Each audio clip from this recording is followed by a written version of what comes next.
our nation, ever free as a beacon to others around the world. Amen. Ladies and gentlemen, we are immensely honored to have President Trump at the CIA once again. Please join me in welcoming the President of the United States.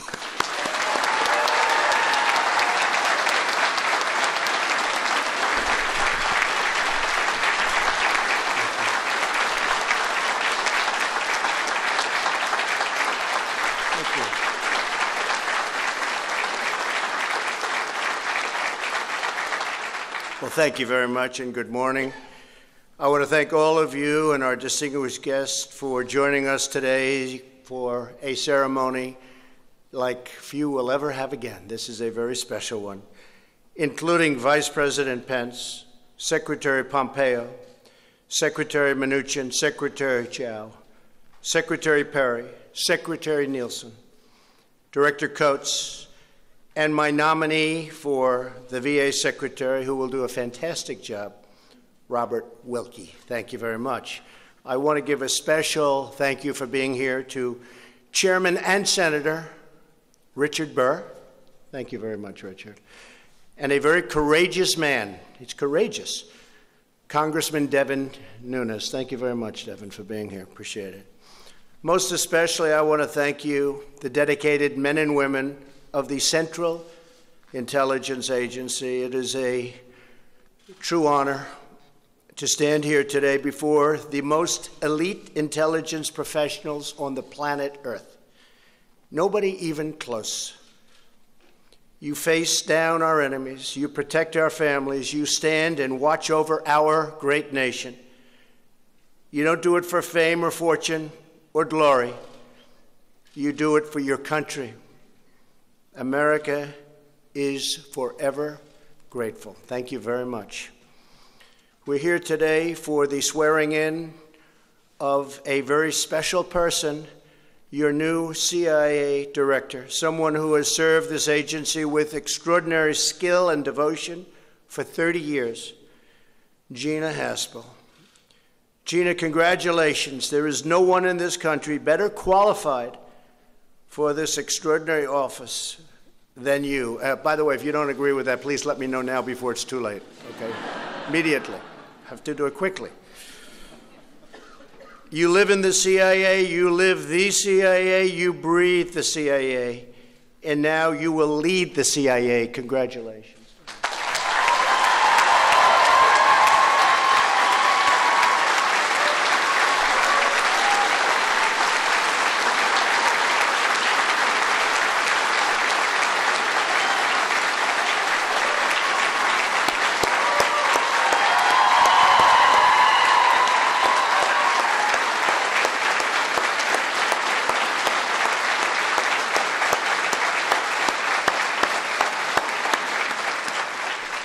Okay, that means we're keeping her, right? That's what we were waiting for. They love you. They respect you. They respect you, too.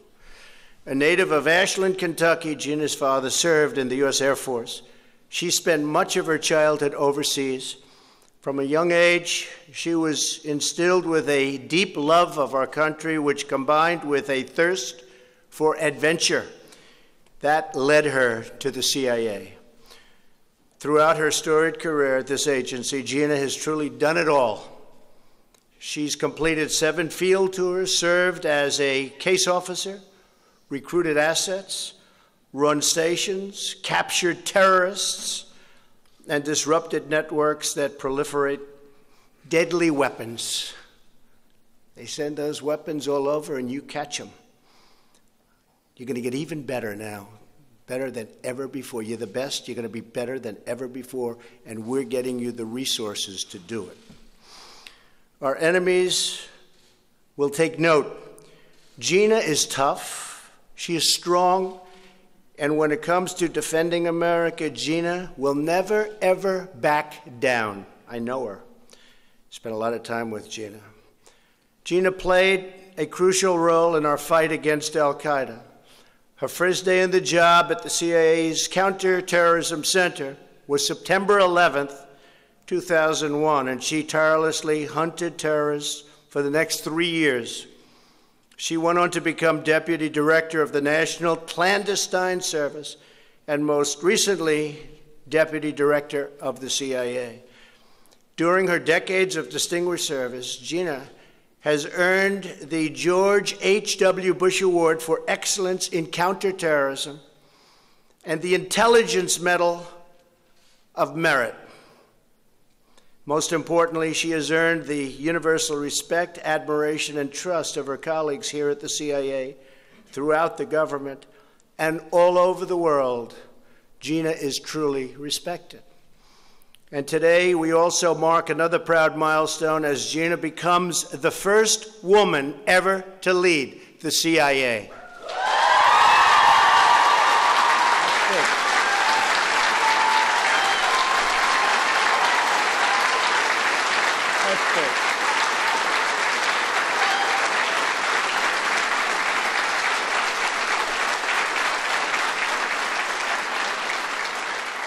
That's big. Now, Gina will lead this agency into its next great chapter. Gina assumes the role of director at a crucial moment in our history. We are reasserting American strength and American confidence.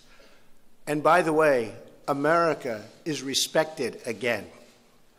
You see that. Instead of apologizing for our nation, we are standing up for our nation, and we are standing up for the men and women who protect our nation. We will be counting on you to confront a wide array of threats we face and to help usher in a new era of prosperity and of peace. Since the CIA's founding more than 70 years ago, its courageous operatives have combined ancient craft with modern marvels to achieve unsung victories in every corner of the globe. I see what you do. I understand what you do, and it's incredible. Marked on the hallowed walls of this building are the stars honoring the CIA's fallen heroes who gave their last breath for our nation. Though many of their names remain secret, their stories of service and sacrifice and daring will live for all time. Today, we think of them and we honor them by pledging that the patriots of the CIA will have the tools, the resources, and the support they need to accomplish their incredible, complicated, and oftentimes very dangerous mission. The exceptional men and women of this agency deserve exceptional leadership. And in Gina Haspel, that is exactly what you're getting. Director Haspel, congratulations again. I know that you will thrive as the agency's director and help keep our nation safe and strong and proud and free. Good luck. God bless you. And God bless the men and women of the CIA. God bless America. And I just want to thank everybody in this room for doing such an incredible job and for giving Gina that unbelievable support that she needed. It took courage for her to say yes in the face of a lot of very negative politics and what was supposed to be a negative vote. But I'll tell you, when you testified before the committee, it was over. There was not much they could say. There was nobody more qualified than you, and you are going to do a fantastic job, Gina. Thank you very much. Thank you, Gina.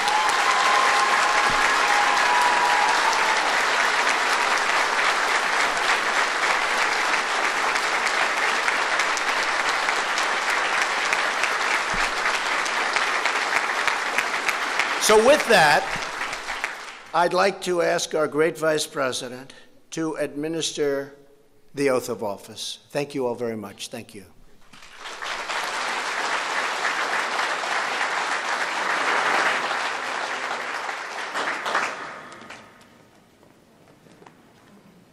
Place your left hand, raise your right hand, and repeat after me.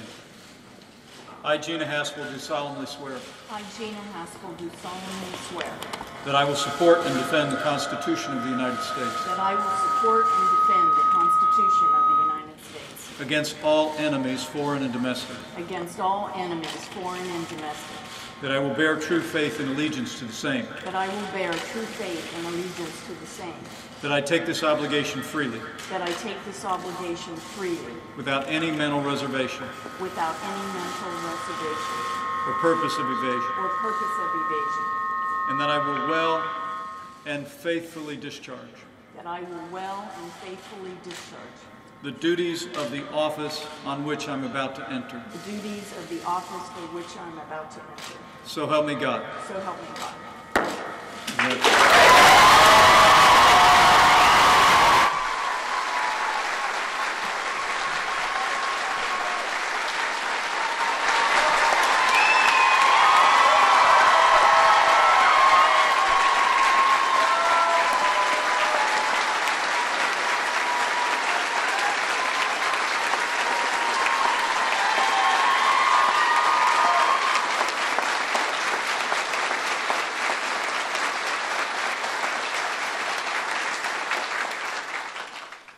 Good morning, everyone, and thank you, Mr. Vice President, for administering the oath. Let me begin by thanking President Trump for joining us today and for offering those kind words.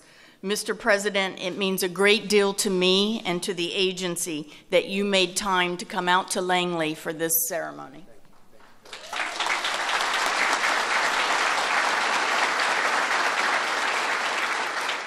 You have placed enormous trust in CIA throughout your presidency, and the men and women of CIA do not take that for granted. So thank you, Mr. President, for your confidence in me and your steadfast support of our mission and our people. I am truly honored to have this opportunity to lead the best workforce in government. It has been nearly 50 years since an operations officer rose up through the ranks to become the director. And after the experience of the last 2 months, I think I know why that is.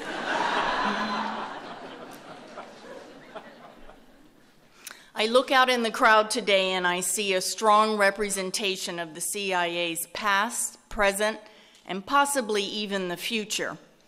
I am looking at 2 young ladies, special guests, who join us today. CIA has been more than a career. It has been for me, like many of you, a calling. In this building and around the world today, there are officers carrying out a vital mission, sometimes at great personal risk.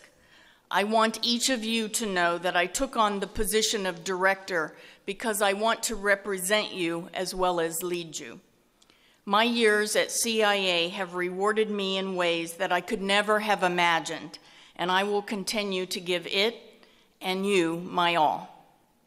There are countless role models and mentors who paved the way for me to stand here today. As the director, I want the current CIA leadership team to be role models and mentors for our next generation of officers who will walk the streets of far-flung capitals and work the late nights here at headquarters and abroad. For me, being director is about doing right by all of you, so that you have the tools and support needed to carry out our sacred mission. Every CIA officer has taken the same oath that I just did to support and defend the Constitution against all enemies. And today, I recommit that I will do everything in my power to justify the faith that President Trump and the American people have placed in us, and to make sure that CIA continues to provide the intelligence needed to keep our country safe. I would be remiss if I did not also note the tremendous pride I take in being the first woman to serve as director. I would not be standing before you today if not for the remarkable courage and dedication displayed by generations of OSS and agency women in roles both large and small, who challenged stereotypes, broke down barriers, and opened doors for the rest of us. I am deeply indebted to them, and I am extremely proud to follow in their footsteps and to carry on their extraordinary legacy. I stand on the shoulders of heroines who never sought public acclaim, but served as inspirations to the generations that came after them. I also want to express a special thank you and welcome to Eliza and Zoe, who have joined us today. The notes from these two young ladies, ages 6 and 7, sent to me, sat on my desk these last 2 months and motivated me daily. In their own words and pictures, they expressed their excitement about the opportunity my nomination represented, and to Eliza and Zoe, I would simply say, we did it.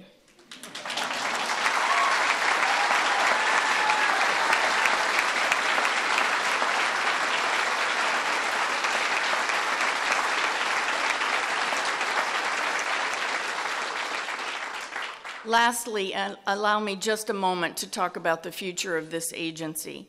A little over a year ago, Secretary Pompeo first spoke to me about becoming the deputy director. At that time, he said, CIA is the world's preeminent intelligence service, and I want to make sure we position it to stay that way. Mike was right. We are the best, and our challenge is to always be the best. We cannot rest on our laurels. We must learn from the past, but we cannot dwell in the past. We must constantly learn, adjust, improve, and strive to be better. We demand it of ourselves, and America deserves nothing less. That includes boosting our foreign language proficiency, strengthening our partnerships overseas and here at home, and deploying more of our officers to the foreign field. We are a foreign intelligence service, and our workforce and our priorities need to reflect that. We also need greater focus and effort on the strategic threats our nation faces, as well as the persistent threat from global terrorism. As always, the key to our success against these challenges will be empowering the incredible talent that resides within CIA. The men and women who serve here are a national treasure, from the operations officers who collect our intelligence, to the analysts who contextualize and evaluate it for senior policymakers, to the support officers who enable every aspect of our mission, to the scientists, engineers, and cyber specialists who give us a decisive edge over our adversaries. The only way to confront these threats is to forge ahead with determination and with the same expeditionary spirit that has defined our agency since its founding more than 70 years ago. I am profoundly honored to lead you in that fight and to work alongside each one of you as we advance our vital mission. So, Mr. President, thank you again for giving me the opportunity to serve, to represent the men and women of CIA, and to carry out the critical work of helping protect our country, our people, and our way of life. Thank you very much.